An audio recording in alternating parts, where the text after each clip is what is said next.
You're listening to The Solution, a podcast by Growers Mineral. I'm your host, Russell Bobel. Last week, the Ohio governor, Mike DeWine, had a false test positive for COVID-19. Our director of research, Jim Halbeisen, wanted to compare the COVID testing to what's being done for soil testing. Take it away, Jim.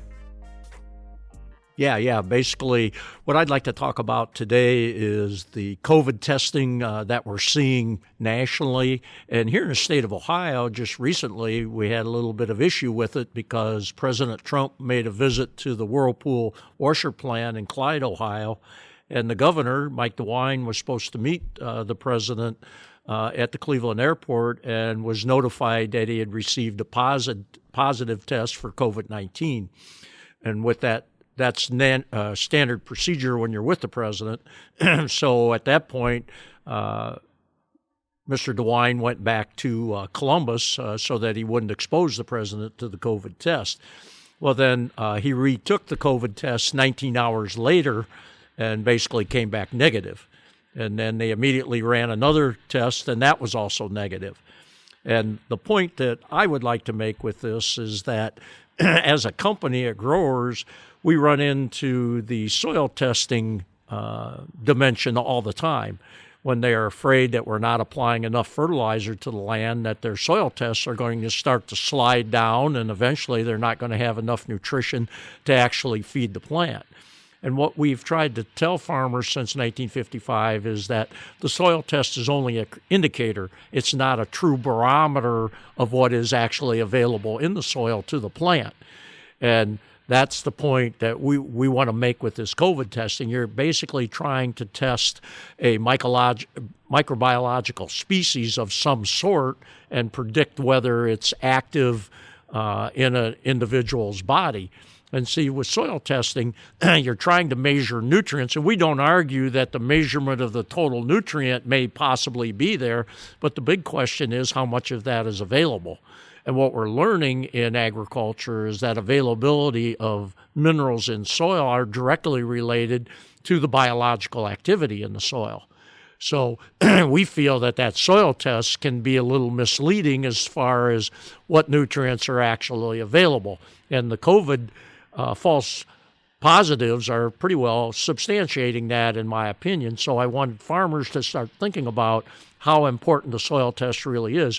We don't argue that it's a part of monitoring of your fertility system, but is it the exact answer or tells you everything you need to know about the soil? And see, we don't agree with that. We think that what the biological activity in there is actually releasing those minerals. And as you introduce calcium and open up the porosity of the soil, that biological life starts to act better and starts to release some of those nutrients that are actually in the soil itself. So we're saying that it's part of the whole package that you have to look at what the porosity is in the soil. You can use the soil test as a barometer, but it doesn't tell you exactly what you do need. And see, the experts in the COVID dementia are saying that that's true, that the test is kind of an indicator, but it's never proof positive. And we're having several people that are actually testing negative when they actually have the symptoms of the COVID virus.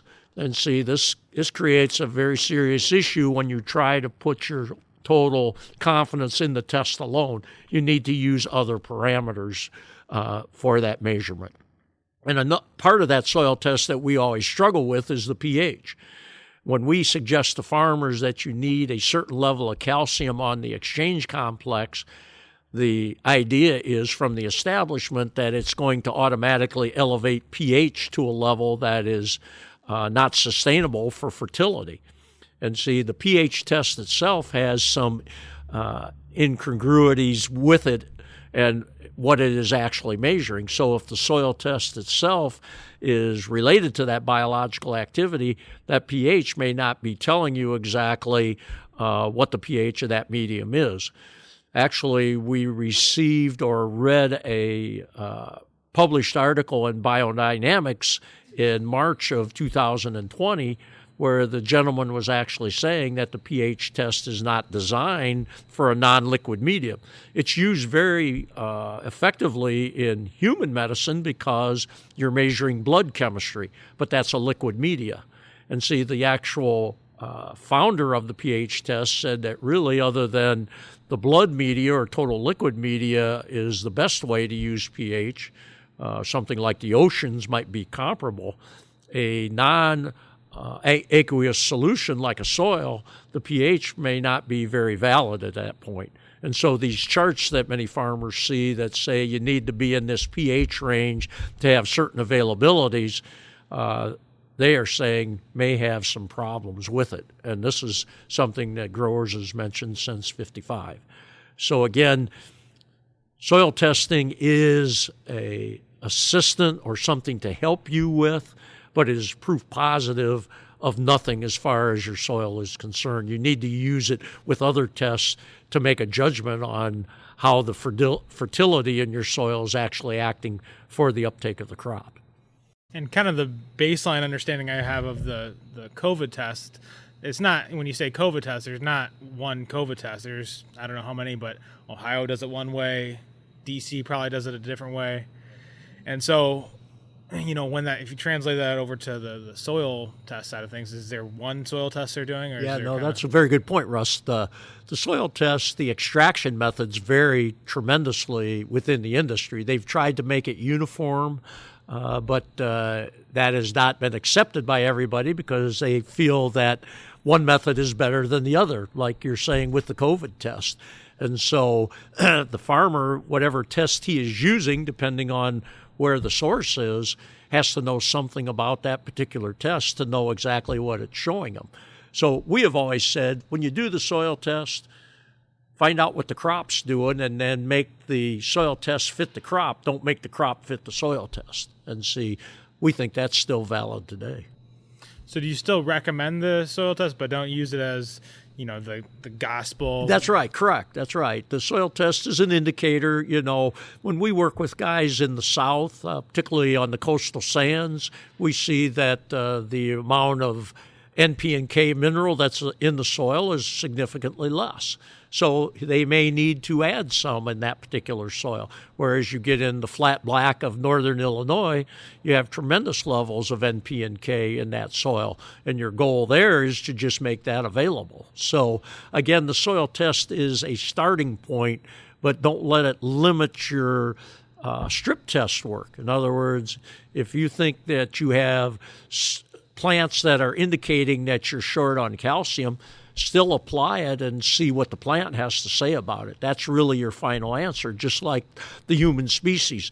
There was a Hollywood type that was deathly sick. She had all the symptoms of the COVID, but all her tests were negative. And she said eventually she tested positive for the antibodies, which said that she did have the actual COVID infection. So again, you have to use all your parameters to make a decision on what the final answer is, and that's the way soil testing should be approached, in my opinion. Thanks for listening. If you enjoyed what you heard today, please subscribe and share with a friend. If you'd like to learn more about the Growers Program, visit our website, www.growersmineral.com.